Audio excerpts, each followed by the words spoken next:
Hello everyone, welcome back to my channel. So last classes అన్నీ కూడా మనం సైకాలజీకి సంబంధించిన ప్రతి వీడియో అయితే చేస్తున్నామండి. అండ్ ఈ బుక్ యొక్క కవర్ పేజ్ వేసి చాలామంది అడిగారు. అండ్ ఈ బుక్ అనేది మీరు ఎక్కడ తీసుకున్నారు మేడం, ఇది మనకు అమెజాన్లో దొరుకుతుందా అనేసి చాలామంది అడిగారండి. అమెజాన్లో ఏమో నాకైతే తెలియదు, కానీ నేనైతే ఇది ఆఫ్లైన్ ద్వారా తీసుకున్నాను. అంటే బుక్ షాప్స్లోకి వెళ్ళి తీసుకున్నానండి. మాది వచ్చేసి కడప. సో అక్కడైతే నేను తీసుకున్నాను. అండ్ ఈ బుక్ తీసుకొని కూడా లాస్ట్ ఇయర్ తీసుకున్నాను. మనకు ఎప్పుడైతే డిఎస్ అనేది అనౌన్స్మెంట్ చేస్తారో ఆ టైంలో అయితే తీసుకున్నాను. ఇది తీసుకున్న తర్వాత మళ్ళీ ఎస్జిటికి, స్కూల్ అసిస్టెంట్కి సపరేట్ అనేసి ఆ బుక్స్ అయితే ఉన్నాయి. సో మనం లాస్ట్ ఇయర్ చదివాం కదా, ఆ బుక్స్ అయితే ఉన్నాయండి. మీ దగ్గర గన ఎస్జిటికి కానీ స్కూల్ అసిస్టెంట్ కానీ బుక్స్ గన ఉంటే ఖచ్చితంగా అందులో మనకు యూజ్ అయ్యే టాపిక్సే ఉన్నాయి. డిఎస్సికి, టెట్కి సపరేట్ ఏమి ఉండదండి. టెట్కి మనం ఏదైతే ప్రిపేర్ అవుతామో డిఎస్సి కూడా అదే ఉంటుంది. సో మీ దగ్గర బుక్స్ గన ఉంటే ఖచ్చితంగా వాటిని ఫాలో అవ్వండి, చదవండి. అండ్ ఇది వచ్చేసి మనకు ఇద్దరికి యూజ్ అవుతుంది. స్కూల్ అసిస్టెంట్, ఎస్జిటి వాళ్ళకి యూజ్ అవుతుంది. అన్నీ కూడా ఐసీటీతో కలిపి ఇచ్చారు. డిఎస్సిలో ఏమంటే ఐసీటీ అనేది ఉండదు, బట్ టెట్కి వచ్చేసరికి ఐసీటీ సిలబస్ అనేది ఉంటుంది. సో దాన్ని కూడా మనకి ఈ బుక్లో ఇవ్వడం అయితే జరిగింది. ఇక్కడ మనము సిలబస్ కన్నా చూసుకుంటే ఖచ్చితంగా ఒక్క చాప్టర్ అనేది కూడా మిస్ అవ్వకుండా ఇచ్చారండి. అండ్ ఫస్ట్ కొద్దిగా థియరీ పార్ట్ అనేది ఇచ్చారు, తర్వాత మళ్ళీ మనకు కొన్ని ప్రాక్టీస్ బిట్స్ అయితే ఇచ్చారు. బుక్ అయితే చాలా బాగుంది. అండ్ ఇక్కడ ఉండే క్లాసెస్ అన్నీ కూడా తెలంగాణ వాళ్ళు కానీ ఏపీ వాళ్ళు కానీ ఇద్దరికి కూడా చాలా యూజ్ అవుతుందండి. సో స్కిప్ చేయకండి, ప్రతి క్లాస్ కూడా ఇంపార్టెంట్. లాస్ట్ క్లాస్లో మనం గమనించినట్లుగా అయితే కోల్బర్గ్ నైతిక వికాస సిద్ధాంతాలు అయితే చూసాము. అందులో ఒక 2-3 లైన్స్ అనేది మిస్ చేశానండి. మనకు ఆ వీడియోలో ఎడిటింగ్లో వచ్చేసి ఒక పార్ట్ అనేది మిస్ అయింది. సో అది ఈరోజు కవర్ చేసేసి అక్కడికి ఒక టాపిక్స్ని అయితే మనం ఈరోజు కంప్లీట్ చేసినట్టు అవుతుంది. ఆఫ్టర్ దట్ మనకు కొన్ని ప్రాక్టీస్ బిట్స్ అయితే ఉన్నాయి. ఈ లెసన్ పూర్తిగా అయిపోయిన తర్వాత ప్రాక్టీస్ బిట్స్ అయితే నేర్చుకుందాం. సో నిన్న ఎక్కడి వరకు స్టాప్ చేస్తాం మనము, మనలోని ఆదర్శాలకు అనుగుణంగా ప్రవర్తిస్తారనేసి వరకు చూసాం కదా. అలాగే వ్యక్తిగత సూత్రాలు, అంతరాత్మ నీతి అంటే వ్యక్తి యొక్క నిర్ణయాలు ఎలా ఉంటాయి, ఏ సూత్రాలపై ఆధారపడి ఉంటాయంటే న్యాయము, సమానత్వము, కరుణ వంటి ఈ అమూర్త సూత్రాలపై ఆధారపడి ఉంటుంది. వ్యక్తి నిర్ణయాలు ఎలా ఉంటాయంటే న్యాయము, సమానత్వము, కరుణ వంటి అమూర్త సూత్రాలపై ఆధారపడి ఉంటుంది. మనుష్యులందరూ కూడా సమానమే అని, ప్రతి వ్యక్తికి విలువ ఇవ్వాలి, గౌరవం ఇవ్వాలి అనేసి భావిస్తారు. అంతరాత్మ మనకు ప్రబోధానుసారం నడుచుకుంటారు. మనుషులందరూ కూడా సమానము అండ్ ప్రతి వ్యక్తికి ఒకరు తక్కువ ఒకరు ఎక్కువ అనేది విలువ లేకుండా అందరూ సమానంగా ఉండాలి. ప్రతి వ్యక్తికి మనము గౌరవం అనేది ఇవ్వాలి, విలువ అనేది ఇవ్వాలనేసి భావిస్తారు. అంతరాత్మ ప్రబోధానుసారం అనేది వీళ్ళు నడుచుకుంటారు. ఎగ్జాంపుల్గా చూసుకుంటే గాంధీజీ అహింస, కర్ణుడు దానము. గాంధీజీ గారు ఏమంటారు, అహింస మార్గాన్ని ఎంచుకుంటారు. కర్ణుడు వచ్చేసి దానం, ఇలా ఉంటాయి కదా. సో అలా ఇది మనకు కోల్బర్గ్ నైతిక వికాసంలోని 6 దశలు అయితే కంప్లీట్ అయ్యాయండి. వ్యక్తిగత సూత్రాలు, అంతరాత్మ నీతితో అక్కడికి 6 దశలు 3 స్థాయిలు అయితే మనం నేర్చుకున్నాం. అండ్ నెక్స్ట్ వచ్చేసి భాష అర్జన సిద్ధాంతం. భాష అర్జన సిద్ధాంతము మీరు క్లాస్ చూస్తున్నారు కదా. సో లైక్ చేయండి, లైక్ చేస్తే నాకు కొద్దిగా సపోర్టివ్గా అనిపిస్తుందండి. మళ్ళీ ఇంకా మంచి కంటెంట్ తీయాలి. అండ్ నెక్స్ట్ సైకాలజీ కానీ మెథడ్కి కానీ చేయాలి, బట్ టైం అనేది సెట్ కాలేదు. అండ్ ఈరోజు కూడా మనకు ఒక అనౌన్స్మెంట్ అయితే వచ్చింది, 2000 పోస్టులతో డిఎస్సి ఉంటుందని.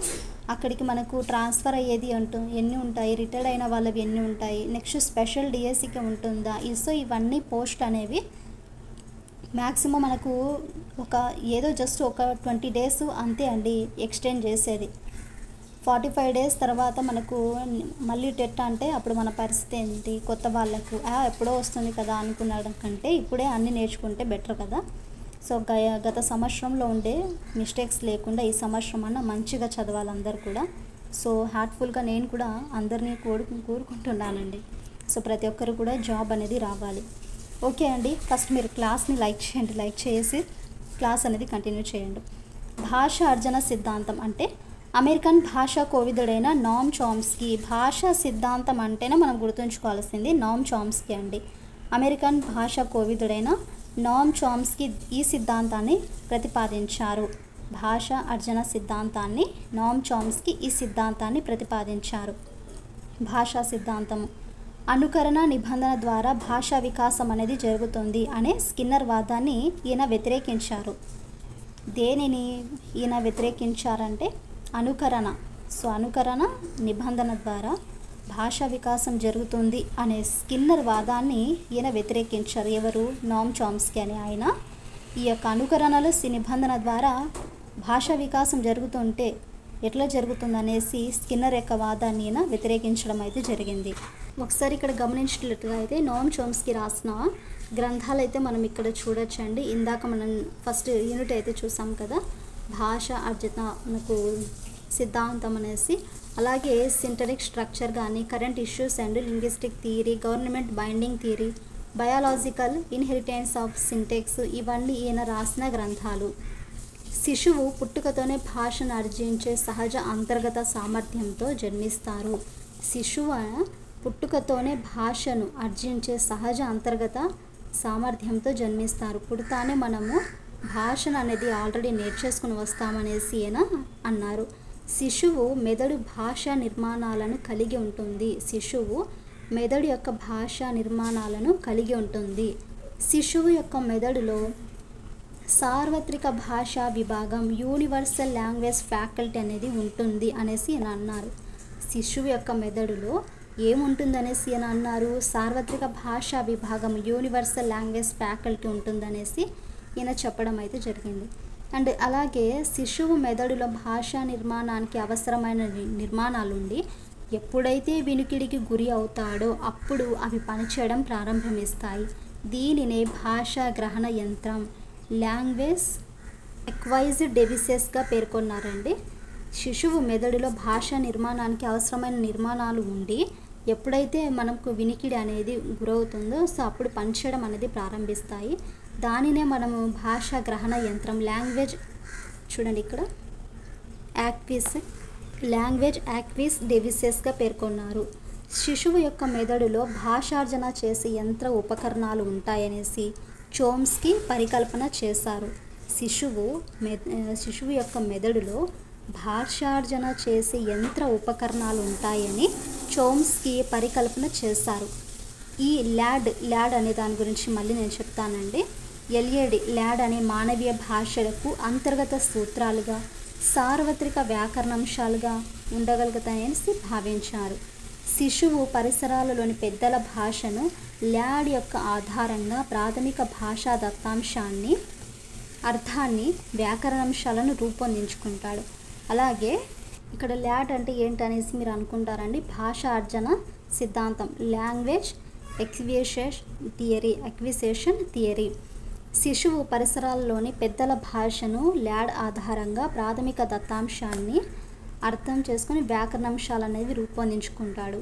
అలాగే ల్యాడ్ భాషా సూత్రాలను, మనకి లాంగ్వేజ్ ఉంటుంది కదా, సో ఆ యొక్క భాషా సూత్రాలను, వ్యాకరణాంశాలను సంకేతాల రూపంలో మార్చి పిల్లవాడి మేధస్సుకి పంపుతాడు.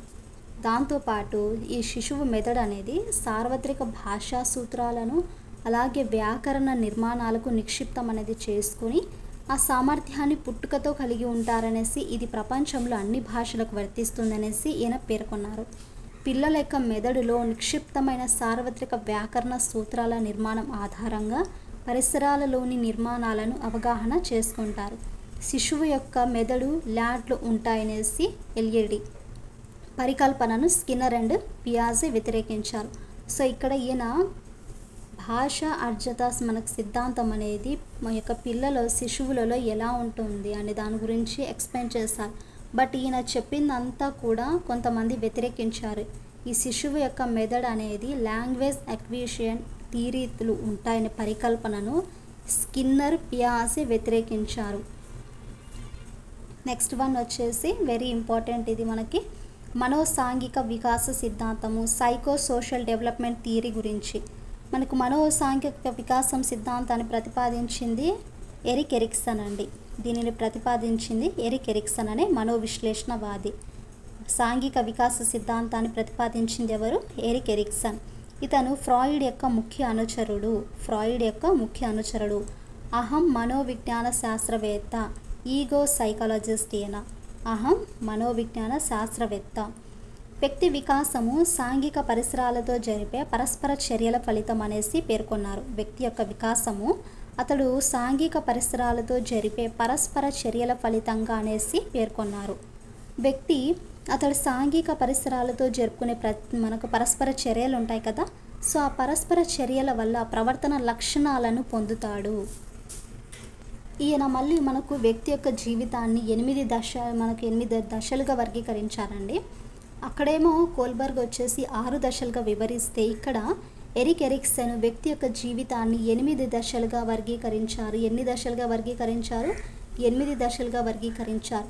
అందులో 4 దశలు వచ్చేసి శైశవ గురించి, బాల్య దశల గురించి. నెక్స్ట్ 5వ దశ ఉంది కదా, సో 5వ దశ వచ్చేసి కౌమార దశ గురించి. అండ్ 6, 7, 8 దశలు ఉంటాయి కదా, వయోజన వృద్ధాప దశ గురించి ఈయన వివరించారు. మనకి 8 దశలు ఉన్నాయి కదా, అందులో 4 వచ్చేసి శైశవ బాల్య దశల గురించి అయితే చెప్పారు. 5వ దశ వచ్చేసి కౌమార దశ గురించి, అండ్ 6th, 7th, 8th వచ్చేసి వయోజన వృద్ధాప దశ గురించి ఈయన వివరిస్తారు. వ్యక్తి జీవిత కాలంలో అనేక రకాల సాంఘిక క్లిష్ట పరిస్థితులను ఎదుర్కొంటాడు. వాటిని పరిష్కరించడంలో ఎదురయ్యే అనుభవాలు మూర్తిమత్వాన్ని రూపొందిస్తాయి. చూడాలి ఇక్కడ, వ్యక్తి జీవిత కాలంలో అనేక రకాలుగా ఉండే కొన్ని క్లిష్ట పరిస్థితులను ఎదుర్కొంటాడు.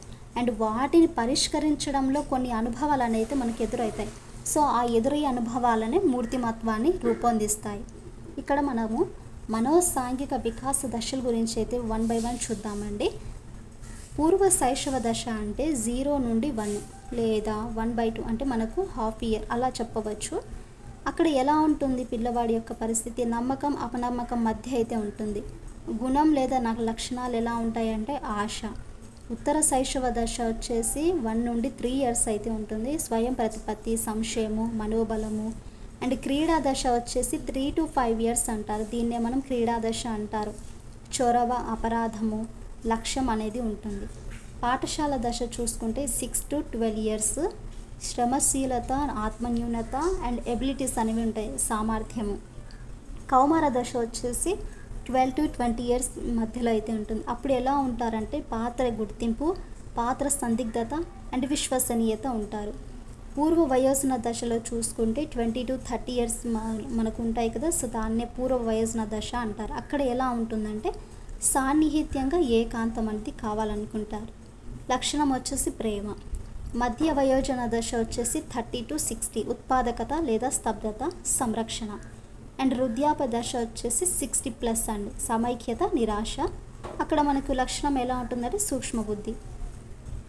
కార్ల్ రోజర్స్ గురించి చూద్దాం ఇప్పుడు. ఇతను ఏ దేశానికి చెందిన మానవతావాది? అమెరికా దేశానికి చెందిన మానవతావాదే కార్ల్ రోజర్స్ అండి. కార్ల్ రోజర్స్ మానవీయ మనోవిజ్ఞాన శాస్త్ర దృక్పథాన్ని ఈయన ప్రతిపాదించారు. 1956 ఇయర్లో అమెరికన్ సైకలాజికల్ అసోసియేషన్ అతని అవార్డు ఫర్ డిస్టింగ్విష్డ్ సైంటిఫిక్ కాంట్రిబ్యూషన్తో సత్కరించింది. 1956లో ఈయన అమెరికన్ సైకాలజీ అసోసియేషన్ అతన్ని దేనిని సత్కరించిందంటే అవార్డు ఫర్ డిస్టింగ్విష్డ్ సైంటిఫిక్ కాంట్రిబ్యూషన్తో సత్కరించింది. వ్యక్తి కేంద్రిత విధానాన్ని ప్రతిపాదించారు. వ్యక్తి కేంద్రిత విధానాన్ని ఎవరు ప్రతిపాదించారు? Curl Rogers. ఈయన అనుభవపూర్వక సిద్ధాంతం గురించి అయితే చెప్పారండి. 1983లో ఇతను రచించిన freedom to learn for 80s అనే గ్రంథంలో ఈ సిద్ధాంతం గురించి వివరించారు. ఏ సిద్ధాంతము? అనుభవపూర్వక సిద్ధాంతం గురించి తన గ్రంథం అయినటువంటి freedom to learn for 80s అనే గ్రంథంలో అనుభవపూర్వక సిద్ధాంతం గురించి ఈయన వివరించారు. ఏ ఇయర్లో? 1983లో. అండ్ ఇతని ప్రకారము సజ్ఞానాత్మక అభ్యసనము అర్ధరహిత అభ్యసనం అని, విద్యా విషయాలకు మాత్రమే పరిమితయి ఉంటుందని, అభ్యాసకుని అవసరాలకు ప్రాధాన్యత ఇవ్వననేసి ఈయన పేర్కొన్నారు. సజ్ఞానాత్మక అభ్యసనము అర్ధరహిత అభ్యసనము విద్యా విషయాలకు మాత్రమే పరిమితమై ఉంటుందని, అభ్యసనుని అవసరాలకు అంత ప్రాధాన్యత ఇవ్వదనేసి ఈయన పేర్కొన్నారు. అనుభవపూర్వక అభ్యసనం అనేది అర్థవంతమైన అభ్యసనం అని, అనువర్తనీయ జ్ఞానంకు అభ్యాసకుని అవసరాలకు ప్రాధాన్యత ఇస్తుందనేసి ఈయన పేర్కొన్నారు. ఎక్స్పీరియన్స్ ద్వారా అభ్యసనం అనేది అర్థవంతంగా, అలాగే అనువర్తనీయ జ్ఞానంకు అభ్యాసానికి కొన్ని అవసరాలకు ప్రాధాన్యత ఇస్తుందనేసి ఆయన పేర్కొన్నారు. ఒక ఉదాహరణ చూద్దాము. కార్ ఇంజన్ గురించి అభ్యసించి దానిని బాగు చేయడము. అంటే మనకు అక్కడ అనుభవపూర్వక అభ్యాసం అనేది జరిగిందా లేదా, కార్ ఇంజన్ గురించి అభ్యసించాడు, సో దానిని తన బాగు చేస్తాడు. సెకండ్ వన్ వచ్చేసి ఆత్మ సిద్ధాంతము.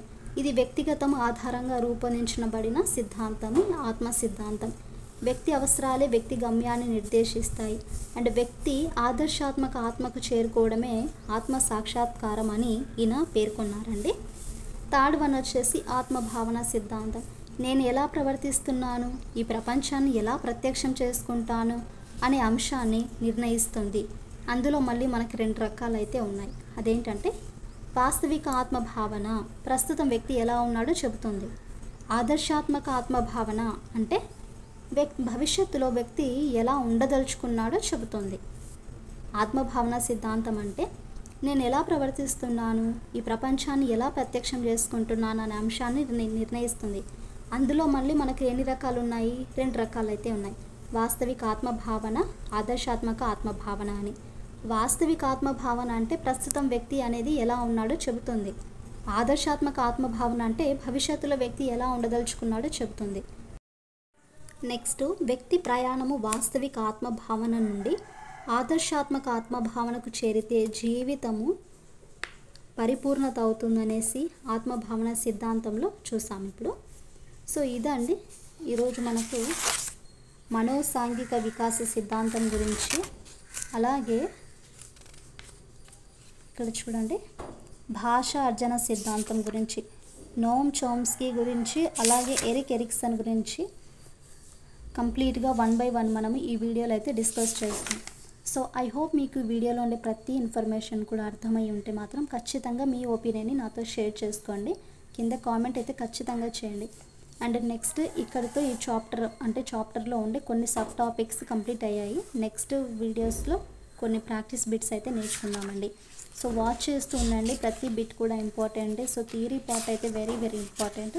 సో స్కిప్ చేయకండి. వీడియోని ఇంతవరకు చూసారు కదా, ఒక లైక్ చేయండి.